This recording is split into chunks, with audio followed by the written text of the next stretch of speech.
What's going on, Chiefs Kingdom? We appreciate you joining us here on the Chiefs Report. I'm your host, Jay Sanderson, and today we got a loaded show for you to talk to you because, listen, there's a lot of rumors flying around. Let's talk about them today. Now, the first one we'll talk about is going to be Willie Gay and potentially him leaving the Kansas City Chiefs. He had a tweet just yesterday talking a little bit about his future with the Chiefs. We'll kind of dive a little bit deeper into it and maybe why exactly he said it and what exactly that tweet was. All that coming up for you. But we also have Travis Kelce not retiring. He said that pretty much straight from the horse's mouth, and we'll tell you why that's a good thing. Plus, is he the tight end GOAT? We'll bring it all to you right here. And then the Chiefs also sign a safety. We're going to tell you who that is, why it's important, and how he could be implemented into this Chiefs team right away with Brian Cook injured and potentially, well, most likely at this point, out for the remainder of the playoffs for however long the Chiefs may be in it. Hopefully all the way till Super Bowl time. But I'm telling you, the bosses, they're on my butt right now because we're one of a few teams left. Here at Chat Sports, we cover all the teams mostly, but the main channels, well, the Chiefs and the Niners are the two big channels left. And they said we cannot have a watch party unless we get 40 subs on this video. So I need your help. If you're not subscribed and you want to make sure we have a Chiefs versus Bills watch party on Sunday evening, well, then do me a favor, go down there, hit that subscribe button. We're putting out Chiefs news, rumors, updates, everything you want and more, all right here on the Kansas City Chiefs Report by Chat Sports. So do myself a favor and do yourself a favor. Hit that subscribe button and join the family today. Let's start with Willie Gay Jr. and what exactly he said and how I am going to frame this. So he said this yesterday saying, it's looking like I've probably played my last game in Arrowhead. Damn, I'm going to miss that place. Nothing like it. Let's go get this ring to end it the right way.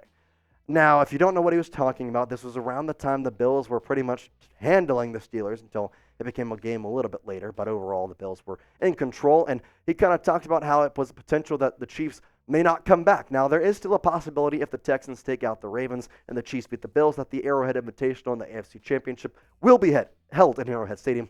But I think the thing we have to look at here is, does he already know something? Because it seems like he does. It seems like he already knows that he is not going to sign back with the Kansas City Chiefs this offseason, which stinks in some ways because this guy has been a draft guy that has spent all 4 years here in Kansas City and has been absolutely amazing, not just in years past, but specifically this year. He's been one of the few guys that played pretty much every single game, played 16 of the 17 games. The one game he missed, guess what? That'd be the Chargers game where no starters played. So there you go. 58 tackles, 1 sack, 3 fumble recoveries, and 1 interception. And he is kind of that guy that he's a field controller. He manages the field on the defensive side. He helps call plays. And this is not to be in a bad way at all. He is the perfect game manager for the defensive side of the ball. He understands what to look for and how to basically maneuver his guys on the front six however you possibly want it. I love what I've seen from Willie Gay this season, and I think it stinks because there's a chance that he may not be here next year. And so I will tell you my opinion here in just a second, but let's say money's not an option. Let's say cap space isn't in this equation. Would you want to keep Willie Gay Jr.?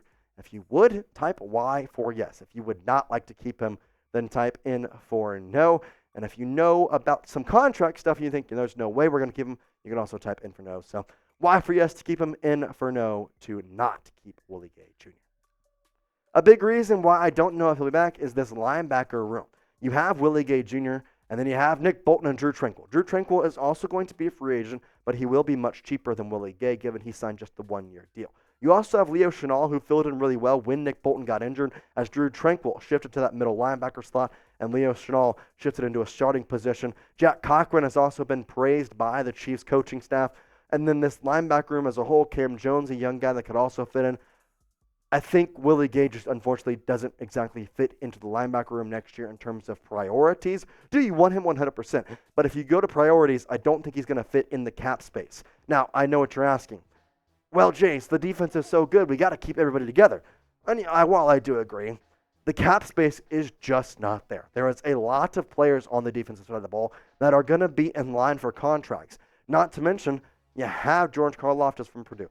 You have Trent McDuffie, who are both looking for potential extensions. The Chiefs wanting to sign them to more money, rearrange their contracts. It's going to take away from some of the cap space issues when you have $30 million to spend at this current time. Now, the main free agents, well, they're also a little hard to get on there. Chris Jones, who is at market value, looking for $30 million a year. That's all your cap space you have for next year. That ain't going to work. Mike Edwards, the safety, also going to be a guy looking to get a contract. L'Jarius Sneed, his market value has skyrocketed over the past couple weeks. Drue Tranquill, the linebacker, like I said, 1 year deal for him. I would assume the Chiefs will try and get him back the way he has gone this year.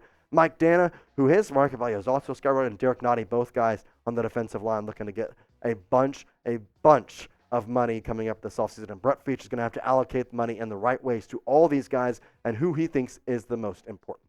Now, coming up here, we're going to tell you about how the Chiefs signed a safety and why that is important with Bryan Cook being injured and looking like he is done for the 2023 season, 2024 postseason, whatever you want to call it. We will not see him for the rest of the season. So the Chiefs went in the bag, found a safety, and he is going to be potentially eligible to play in this year's postseason. We'll tell you who that is in just a second. But we got to tell you about how you can go watch another Chiefs game this season, because there may not be many left, but I'm hoping there's at least 3, because then you're reaching the Super Bowl, and you can go get a ticket at Game Time and get $20 off your first purchase by using the code ChiefsChat. And I'm telling you what, Game Time is the easiest way to buy tickets for sports, but also they have music, they've got comedy, they've got theater. Pretty much every big event in your area, Game Time has you covered, and they've already got the divisional round against the Bills on their app. You can go get a ticket right now. Not too bad for a divisional round. Obviously, on the road, you can go get some good seats and watch the Chiefs hopefully take out the Bills. As you can see, the app is super user-friendly. You go in, they tell you the cheapest. They got these zone deals up here, which they're going to try and save you an average around 18% by just you picking the section, and then they'll pick the row. And then, boom, you click on it. You get your tickets in less than 2 taps. They've got flash deals. They got zone deals. And last-minute tickets, well, Game Time is the place to go. Like I mentioned, if you go to the redeem code section and put in that code at ChiefsChat, you're also going to get $20 off your first purchase. Game Time is your one-stop shop for any type of ticket, sports, music, comedy, all there, all in a perfect place. Download the Game Time app, create an account, and use code ChiefsChat for $20 off your first purchase. Terms apply. Again, create an account and redeem code CHIEFSCHAT for $20 off. Chiefs Chat, no spaces. Download Game Time today. Last minute tickets at the lowest price, guaranteed. All right, let's get into the signing by the Kansas City Chiefs, and it is safety Trey Dean. Now, Dean spent the season on the Jets practice squad, and the Jets wanted to sign him to a futures deal, but there was a problem. He was kind of heralded as a guy who could come in for a potential contender and play this postseason. Well, multiple playoff teams offered him a deal to sign, and Kansas City was the best fit, and that's where he ended up.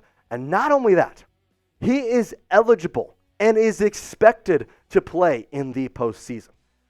Why is that important? Well, it's exactly like I said, because Bryan Cook is potentially not going to play anymore, so your safety room is down to Mike Edwards, is down to Justin Bree. You're going to have to figure this stuff out. This safety is going to be a little tough. We saw Shamari Connor this past week, but I'm going to be honest, from what we saw from the preseason to what we're seeing now, it's a little bit of a downgrade to what we originally saw. Now you got Trey Dean in there. He's going to be that backup. And how could he fit in? Well, let's see how he looked in college. 60 games, 255 tackles, 5 sacks, 18 pass breakups, and 4 interceptions. Played for the University of Florida, was facing some top-tier receivers in the SEC, and played overall solid. I mean, good enough to go. He was also the MVP of the Shiner Bowl just a year back. So this guy has some top-tier knowledge and top-tier football skill to him. And the thing is, he could be on the 53-man roster tomorrow. Obviously, the deal was made that he is with the Chiefs, but we don't know what exactly is going to be made in terms of how he will, or maybe when he'll get on the roster. A move expected to be made by tomorrow. Obviously, with practice starting, you kind of need to have him on the field. So we'll have to see what happens, how exactly that goes about. If there's an injury that maybe they put somebody else on the season in the IR, bring on Trey Dean. Do they cut somebody this late in the season? We'll kind of have to see what happens, but we'll talk more about that tomorrow and kind of update you on the latest on the injury news and Trey Dean, who was made potentially with the Chiefs by tomorrow. Travis Kelce. I know you've heard the talk. Oh, Travis Kelce's going to retire, and now his brother's retiring. Travis is certainly going to retire. There's rumors all around. Jace, are we sure Travis is going to stay? Well, let's hear from the horse's mouth. Pete Sweeney on the interview with Travis Kelce just last week. You guys think about retirement? Am I the only one in that boat? I have no reason to stop playing football. I love it. Kelce adds he has no intention of retiring after this playoff run. Yes, yes, yes, yes, yes, yes, yes.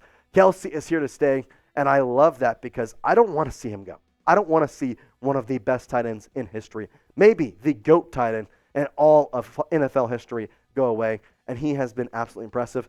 And I think there may be a little bit of method to his madness. He is, let's say, around 4,000 yards shy of Tony Gonzalez, who is heralded as the best tight end of all time. Well, a couple more seasons under his belt, a couple 1,000-yard seasons, he could be right next to Tony Gonzalez, and probably in less games. Gonzalez 270, and he's at 15,000. Travis Kelce, he keeps playing the way he has. He's going to get there within the next 3-4 seasons, and it's hard to bet against this guy to be the best tight end in NFL history. Obviously, Rob Gronkowski with the 92 touchdowns in the 143 games. Pretty impressive, but the yards, receptions just aren't there. Gonzalez, 270 games as a tight end is insane. I really don't know how his body held up that much, but hey, credit to him. Travis Kelce, though, the yards, the receptions, the touchdowns, they're all right there. And within the next 3 years, he will be the best tight end of all time. Not just talked about, but in statistical, he will be the best. So, as of right now, though, I showed you the stats. There's 3 guys that I've talked about all the time. Who's the best tight end of all time? I don't think it's Travis Kelce. Well, here's your time to jump in here. Is it Travis Kelce? Then type TK. Is it Tony Gonzalez? Then type TG for Gonzo. Or is it Rob Gronkowski? Type RG for Gronk. Let me know what you're thinking in the comments. Who is the GOAT tight end? I think I know the answer. Let's start those TKs going right now in the comments section. We appreciate you watching. As always, Chiefs Kingdom, I know it takes a little bit of time out of your day, and I certainly do appreciate you spending it with us. And hey, we're going to keep you covered all week long on the latest injury news, updates, along with everything you need to know leading up to the divisional matchup against the Buffalo Bills in Orchard Park, New York. We'll see you later, Chiefs Kingdom. Peace out.